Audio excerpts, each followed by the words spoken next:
Coming up on the Social Grenade podcast, part 2 with Adam Marburger. I'll tell you something that I did that's pretty cool. You're going to spend some time and you're going to talk to chat and you're going to develop a board of directors. When I'm challenged, I go to my board. I can get Walt Disney, Jamie Dimon, Jocko Willink, and Marcos Aurelius. They're right here for me all day long. My prep work for my talks, anytime I get on a stage or even interviews, is so little. I just need my bullet points. That's all I need. How important are mentors in your life? Critical. I mean, people need to hear what I'm about to say now. You'll feel intimidated to send them a message to ask for help. I'm not on their level, so they're not going to respond to me. That's crap.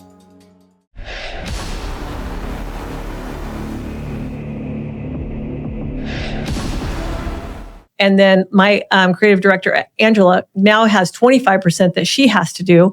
And now Angela gets to either dig deeper with the relationship she already has or go 4x what she has right now, because she'll have capacity for us to bring on 4 times more clients because of the fact that we moved all this redundant crap, this $10 an hour work, over to Lucy. I love that. Yeah. Brilliant. It just makes what we do, instead of people being afraid of it taking away their job, they need to be learning how they can implement it into their daily what they do. And every time I get stuck in something that I'm like, oh my God, I hate doing this. And I'll go straight to Lucy and go, I hate doing this task. Do you think you can do it? And she's like, yes, give me X, Y, and Z. I'm like, yeah, go.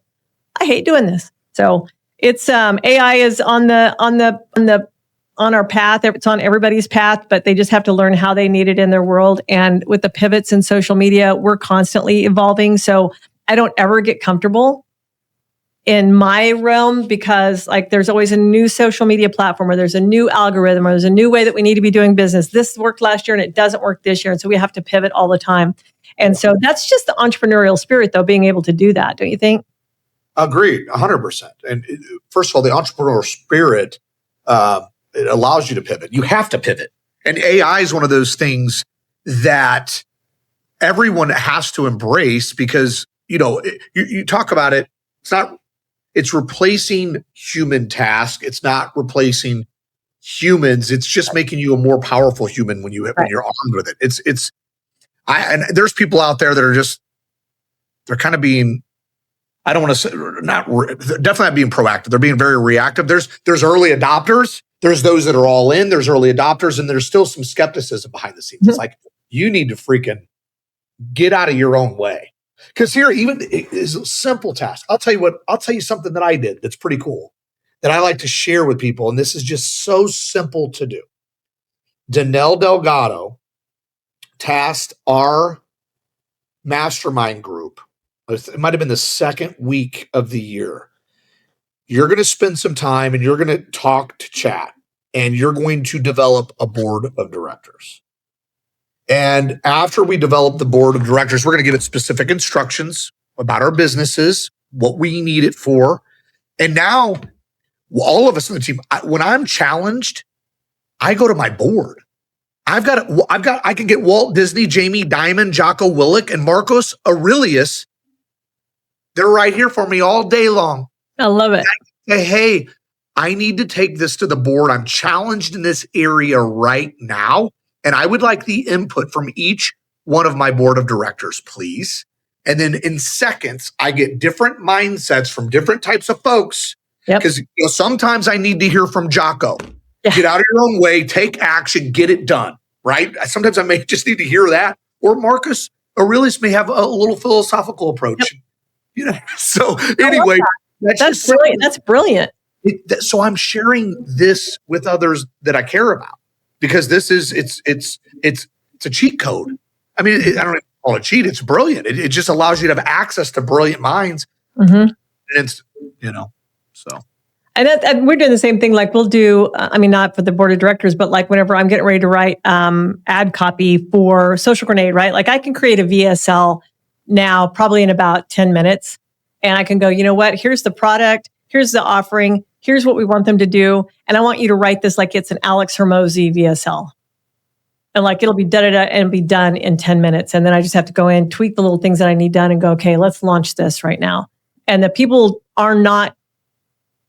they don't understand, I think, that they don't have to use their own original ideas. If you want to be the best salesperson in the world and you're like, I want my task list today to look like what Frank Crinitti does every day. What does he do? He's talked about it a million times. So there's a bunch of content out there of what Frank Crinitti does on the daily. If I were an automotive salesperson, I would be tapping into that today going, what is the 10% of things that Frank, I would have a Frank in my phone. Hey, Frank, today I'm doing da da blah, blah, blah. How would you do this today?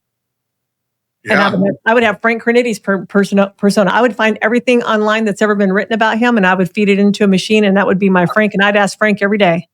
Yeah. But you got to get, and it's funny, when we were building Social Grenade in 2024, my dev team was like, do you want us to build AI in there? And at first I was like, maybe, let me think about it.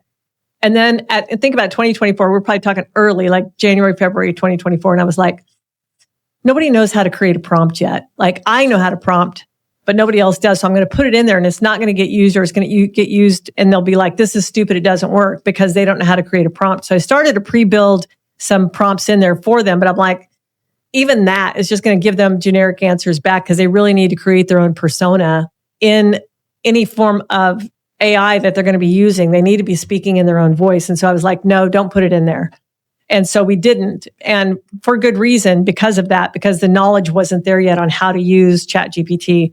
And probably in one of our iterations that we make this year, we're adding a script writer in there. So, and it'll be AI generated, but like they can go in and go, okay, I need you to write me a script because I want to make a video about the 2027 Kia Telluride. What are the benefits of it? My target audience will be families of teenage kids.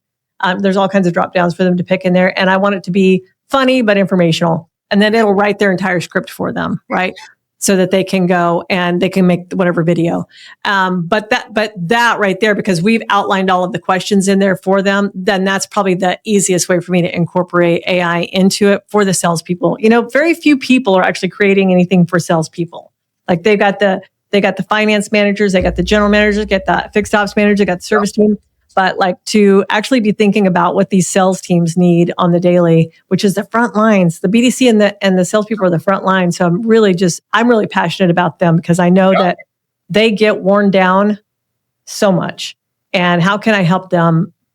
How can I help them do social better and really have fun while they're doing it instead of it being their GM's browbeating them to make your social media post today? It's like, I want them to have fun with it.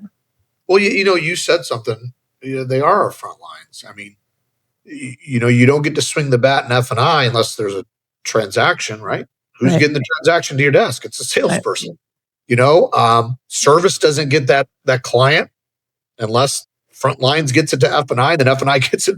And so we're all in it together. But we got to serve our salespeople at a very high level, very very high level. For sure. There's something that you've done recently that I'm super proud of you about. And I don't even know if proud's the right word, but I'm just super impressed by it. And that was your collaboration with Jim Fitzpatrick and being part of CBT News. And I know that's not recent. I know that happened last year. But how cool is that? Yeah. So Jim and Bridget have been an absolute blessing to me in my life. My career, I was a nobody. I'm coming out. I mean, everybody knew me in St. Louis. I was a very high performing finance person. Okay. What auto group were you at in St. Louis? Only two groups. I spent three groups my whole career, but I was with Dave, the Mungan-Ass Automotive Group as a salesperson for a couple of years from age 18 to basically 20. And then I went over to Auto Centers Nissan. That's where I spent the majority. 75% of my career was Auto Centers. Okay. And then the SunTrump Automotive Group. I had a situation with the GM when I was a little younger and a little hot-headed, and we just didn't agree on some things. And it was one of those, see you later. So for about 18-month break, and then I came back. But so when I left out on my own, after I won Automotive News 40 Under 40, Jim Fitzpatrick reached out to me. And then the interview really did well. Like I got clients out of it, like people reaching out to me. And so he would have me on regular. He brought me on quite a bit. And so we've always been pretty good he's just a damn good, pardon my language, a damn good human being. Yeah. And so Jim threw out the idea. He's like, hey, he goes, what about, you doing your own show? I said, sure. And so I started by I'd go in and do F&I training videos. Then I do a lot of interviews because what I fell in love was interviewing interesting people, like people making a difference, high-powered thought leader type GMs and owners that don't want to sit still. We want to keep growing, right? Those are the type of people. So then I decided to, it's been about 18 months. So for the last 18 months of the show, I switched things up. So now I invite typically 10 to 12 dealer principals or executive level managers. We invite them in the studio now. Nice. So every interview I do, I would say 95% of my interviews are done in the studio now. And then I'll bring 4 or 5 thought leaders in as well. And so we spend the whole day in the studio now. Robin, you want to see me work? I'm in a t-shirt because I'm working for my gym today. Really, I got staff meetings and stuff, and I got a big event tonight at my gym. But you want to see me really work? I will get on a plane. I got on a plane last Thursday, 5 a.m., and I didn't get home till 1:30 a.m. In the studio from basically 10 to 5, every half hour, a new person. So it's bam, bam, bam, bam, bam, all day long. And then we all leave as a team because there's a workstation. I tell the dealers, bring your laptop, any work you need to do. Really, it's like a little mini 20 group over there. Yeah. Because you get everybody just talking all day business, having some fun. It's great. We cater in lunch. And then we all go to a nice dinner together. I actually treat everyone as Scent does. We take everybody to dinner. Jim and Bridget joins us. And we just sit around the table for a couple hours. It's the best. It's the best. So it's a one day trip. And that's what I do now with that. And it's the input that I'm getting from the dealers that attend. They're like, that is one of the funnest days that I've had. Like just meeting cool people, getting to be on the air, seeing. And then when you see the studio, have you been there in person? Yeah. It's pretty epic, right? Yeah. I mean, you go in, it's straight up news day. They've done a nice job with that. So I'm honored and privileged that Jim and Bridget are in my life. Yeah, they're great people. Yeah. We had a Women in Automotive regional social at their office in Atlanta, and then they were set up right across from our Authenticom booth. We were at the Authenticom booth at NADA, and he was set up right across from us. So like watching him work all day long. So what does that pre-work look like? So if you're going in and you're shooting that many back to back, what's that pre-work look like for you?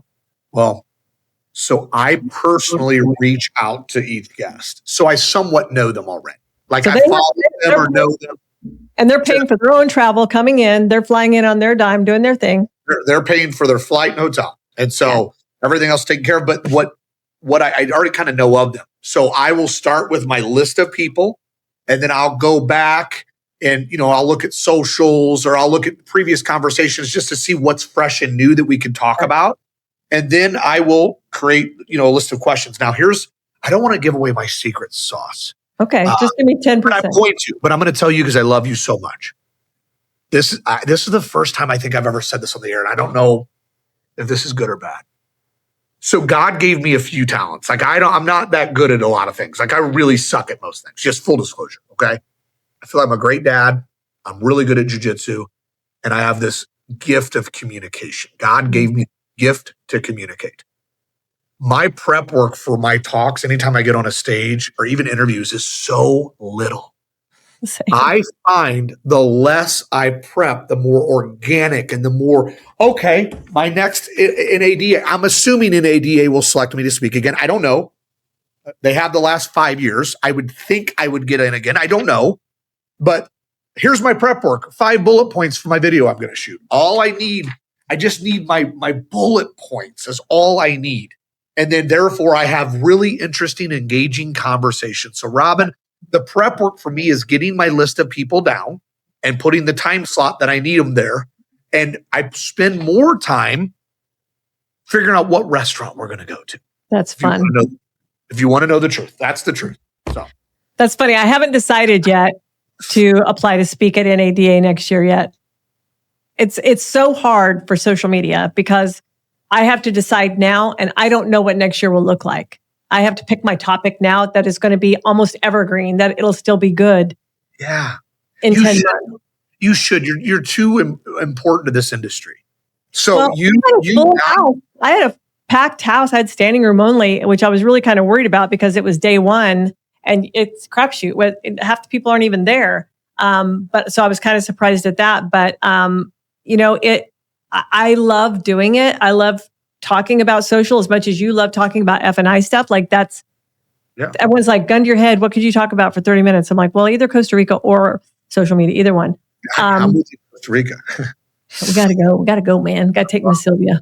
But yeah, the same thing. So it's like, but my prep work is a lot like yours. Like, literally I came in here 10 minutes before you got on air and I made myself a list of 5 questions because, I'm like, here's the things that I'm curious about. And I don't really care what anybody else is curious about. I'm curious about, when was your idea born? What's your entrepreneur journey? Girl, dad, girl, boss, social media, you guys are killing it, and CBT news. And the rest of this can all just be chit chat because these are the things that if I were going to sit down in your office with you, that I'd want to know about. Yeah, I like your style on that too. But there's something special about seeing where the conversation goes organically. Like bullet point questions, but the magic is in the energy. You feel the energy, even though Zoom's a little different. Like when you're in live, this is still great because you can see each other, see body language and all that. But in person too, it's pretty wild because you just take it where the energy takes it. Yeah. I mean, I love that you're doing that, and I love that.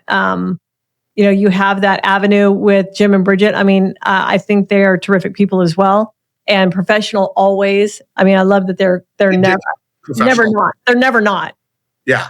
Jim Fitzpatrick is always looking. I mean, him and Bridget both are always freaking dressed to the nines. They're on their A game at all times. So I'm a little more casual than that. Like if I can be in a hoodie of some sort, like whether it's a t-shirt hoodie or a hoodie, like that's where I'm the most comfortable.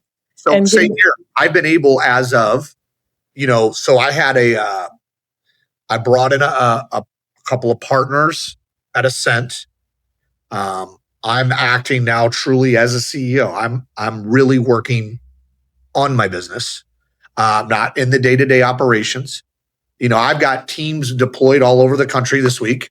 They're doing what they do best, and I stay out of their way. Yeah. And being able to come into the office knowing what my responsibilities are, my role, the fact that I can wear a hoodie 3 days a week, 4 days a week. The fact that I'm wearing a t-shirt today because I'm going to go work for I'm basically working alt elite jiu-jitsu today. It feels dang good. It really does. I wore a suit every day for 2 decades, damn near. Two decades of suit and ties, and so it's kind of nice to not have to wear a tie and suit every day. Yeah, my biggest decision every day is like, which Adidas am I wearing with this outfit? Yeah, seriously. You want to see what I'm rocking today? Look at this. Look at these. Woo! Those are sweet. Well, I got my whites on. All right. If I had my black hoodie on today, I'd have my black ones on. But real quick, I want to finish my rant. I didn't close the loop on it. Let's do it. You're so important to the industry. Number one, that's why you must go apply to speak. But you also think about the value that is not getting shared. Like the people, I'm not saying you're going to let dealers down, but you're kind of letting dealers down. If you don't go share your magic, you're not helping dealers. And that's what we're here to do. And then the third thing, and I don't know about you, I spoke on the expo floor right at when they did the ribbon cutting. Like my talk was already supposed to be going. I had to wait because all the music and noise. So my talk was delayed. It worked out just fine because I had a big showing. But hey, I put 4 deals together. That's right. I put 4 deals together from that. I had a nice line of people, and I had my team there that I could help out with that. But that's another thing, Robin. I mean, think of the market share that you're not getting that you deserve because you're not speaking. So now I will leave you alone. Okay. And I have it marked in my calendar. I have it highlighted. It's like submit by the 24th. I have it on there, I swear.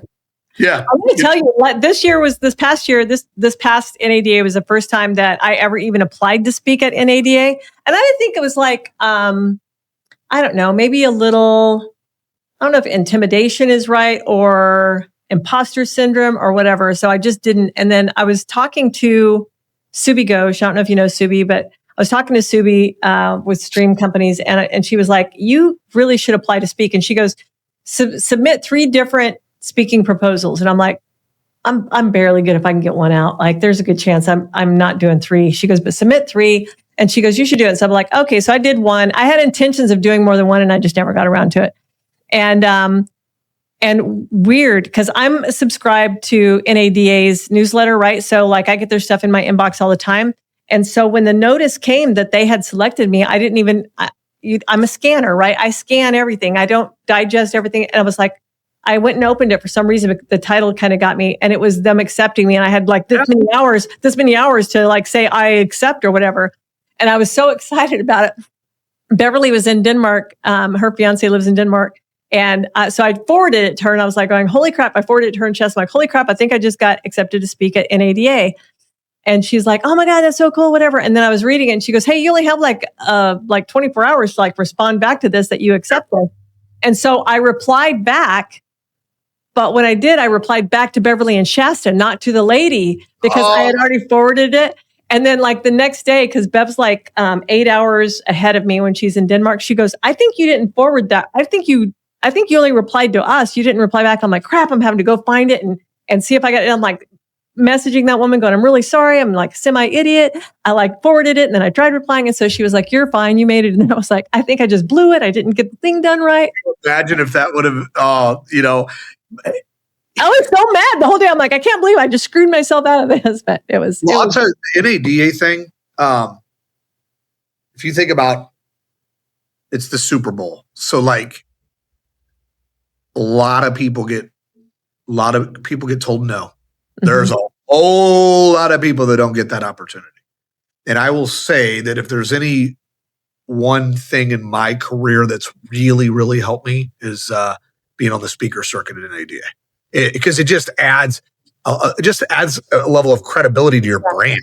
And it's truly an honor. And so, I mean, the fact that you can say that I'm an NADA speaker is a pretty freaking big deal. I'm going to submit, like, I've got one that I'm passionate about. I'm going to do a workshop because I have something of value that needs to be shared. And it's more of I want to help some people. And so I've got an idea for a really good workshop. Mr. Paul Brown, I told my team this, like, my team is doing a much better job. It's not the it used to be the Adam Marburger show. It was the Adam Marburger show. I was 90% of the face of everything. And we've changed that. Now Amy's getting herself out there really well. I'm very proud of Amy. Mm-hmm. She has been crushing it the last couple of years on social media. I'm really, really proud of her. Rob Johnson is starting to put content. Paul Brown is starting to get more stuff out there. So now it's so nice to see the team really putting themselves and branding themselves. Right. And I challenged Paul to also submit for NADA. So hopefully myself, Rob, and Paul will all get an opportunity. So that'd be awesome. Yeah. So I'll put something together. It's one of the things that I love. I love speaking about it. It's just so difficult with them because it's so far in advance. Like I have to go back and go, because even when you submit your slides, you can't change them. Like you can't change them, even if something changed in the market and like maybe some of that stuff is irrelevant. So, and I don't talk off of my slides anyways. Like they're just there for a visual. I can, whatever slides I have up there, I can make them work with whatever we're doing. So my ADD flares up like every 3.5 to 5.5 minutes. So for my TED talk on the floor, it's a 20-minute. I can have a little piece of paper of this size on the podium with my bullet points, and I don't need, because I don't do a PowerPoint for those 20-minute talks. But when I'm doing a longer presentation without my slides, like you said, I don't need them. I just need to keep me on track, right? Because I'll forget. Like I'll wander off into an area and get into something, and then I'm like, oh shoot, where am I at? Yeah, for real, I'll do the same thing. And so it's one of those things where it's like I practiced it twice that morning before the NAD just to see if I could get through it time wise. And I was like doing really good. Like had 2 minutes left for like Q&A, whatever. And then I was like, the one I was up there, like I ran out of time. I was like running out of time, and I'm like, crap, spin, get past here. But yeah, because I free ball it a lot too. Like I'm just like, I'm going where the energy goes at that time. Yeah. Yeah. And I'll tell you, the workshops are great because you pack more people in the room and people get to sit down. They can hear you better because it's not on the expo floor. Mm-hmm. This year I had the biggest crowd I've ever had on the expo floor, but the problem is the vocals aren't as good. So that's stuff I don't like that. I won't be able to hear me. I don't want the microphone going in and out. And thank God I talk loud already. Mm-hmm. But that's the difference. Just being on the floor out there, it's the acoustics. You know, that's a challenge. Compared it does bounce around a lot. Yeah. But So, you know what? I've never. This is the first year I may not get accepted. Let's not jinx myself, but it's in Orlando. mhm. So I don't know the layout of that convention. I don't center. either. I'm trying to think. Is that what they had, Digital Dealer there? I'm not sure. I've never attended a No. digital dealer.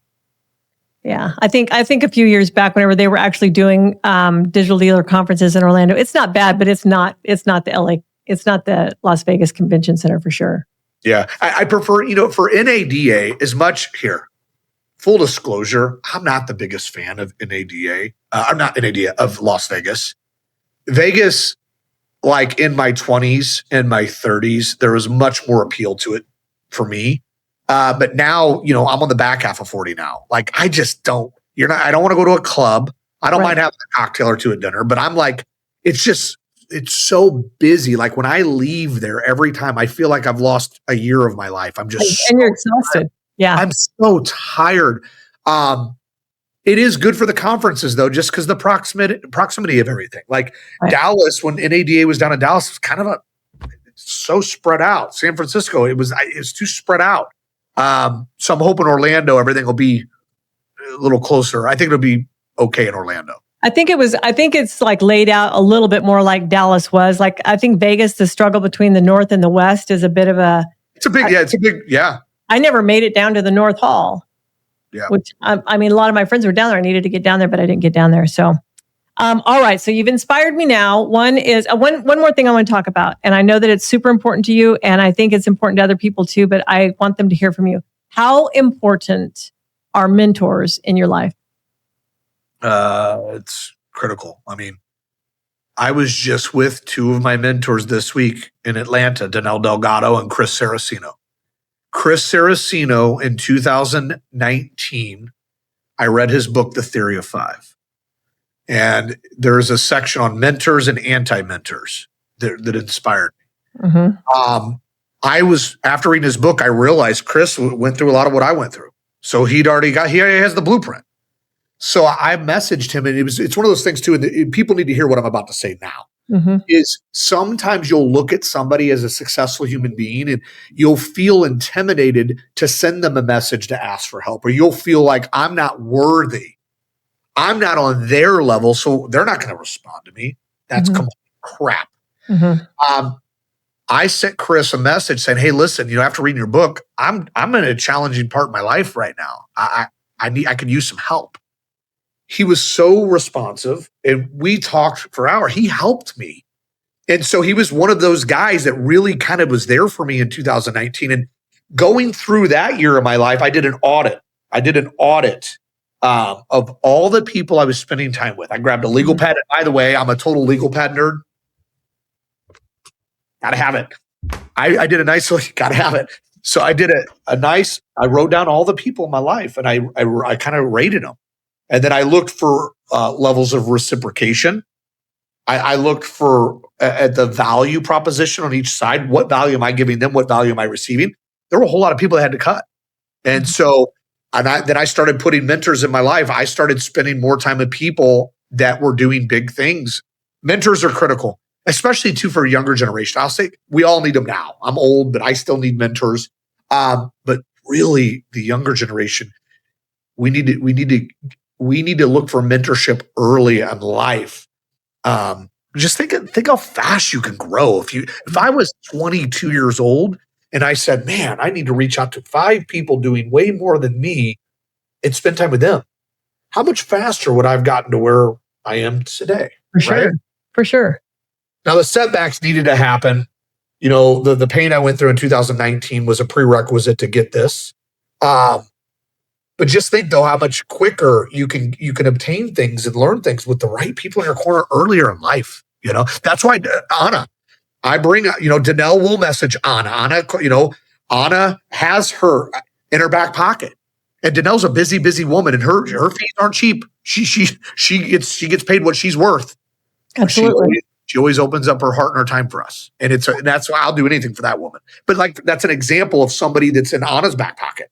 Right? Like, think how successful a 19, 18-year-old would be if they just had 5 people that are maybe 10 years older than them, 15 years older than them, already doing the things that they ultimately want to do, right? How much more powerful their life can be, So yeah. I think that's something that parents should be exposing their kids to as well. Like, I had to be I had to look for the anti-mentors, right? You talk about that. I had to go, what people do I need to remove from my children's lives? How do I do that? How do I get these people out of their lives? Because I can see their future and I don't want that for my child. And so like I spent a lot of the time when my kids were growing up removing the anti-mentors from their lives. Yeah. And now today, I mentor a lot of young men. I did have a young woman I was mentoring about 2 years ago. She's since thriving. We still stay in contact, but I got a couple young men that every quarter I'll take on a few new people. I just got a request too for this internship, this 21-year-old that he's so brilliant. I think I'm going to take him on, but it feels so good to give back and share because I'm still a work in progress. Mm-hmm. I'm not on my second mountain yet. I'm still trying to go to it. I still have to exit. And then one day we can talk about what my second mountain looks like. But what I love pouring into the young kids. It's just freaking awesome because I've screwed up so many things. Oh my God. I wrote a book about it. I have to throw this shameless plug. This book was written because one day I was self-aware and realized that I was the reason I didn't have the things that I deserved. Right. So I've got this book is like a list of failures. Like I failed at so many things and learned so much from those failures that now I can share them. I love that. I love it. And you've been very generous with your time. I appreciate it so much. I could talk to you for 5 or 6, 7 hours and just still be happy. And we wouldn't even scratch the surface. I didn't even realize we are. We've done so good. If y'all want to connect with Adam, I'm going to drop all of his social links down below, but you should be following him. And I'm going to drop the links to his team too, because they all have value to add. I follow them. And if I follow them, because I don't follow everybody, if I follow them, they bring value to my life as well. I think Cindy, she'll be Cindy Z forever. I don't care what her new name is. I follow Cindy Z, and I'm going to tell you, I felt the same way about Adam when I met him because I met him online way before I met him in person, and I didn't realize I hadn't met him in person until we were at the Dallas NADA. Oh, and and I walked up and went, I didn't know we hadn't met in person, and I knew we hadn't met because I didn't realize you were that tall. And I felt the same way about Cindy Ziba, right? Like I didn't realize until she came to our New Jersey event, and I was like, holy crap, I've never met her in person either. We build such bonds online with people and we align with people so much that is really our reality right now. And so when we get to meet them face to face, like, it's not like, oh, I get to meet you. I already know you. I just get to now touch you. Yeah. Well said, especially those that are truly authentic in their real self online. If you are an authentic human and you're connecting with other authentic humans, when you meet, it's big hugs. It's like, we're already family. It's like it feels great to meet people like that in person too for the first time. So, yeah. And we were at Payne Stewart's house. That was super cool. Yeah, that was a fun little party. Yeah, that was a good little get together. So it was interesting. Well, Adam, go have a great day. All of the rest of you have a terrific day as well. And pick up. And Adam has 2 books. He doesn't just have that one. He also has the Servant F&I. Give me the title right. Is that right? Servant F&I Manager. Yes.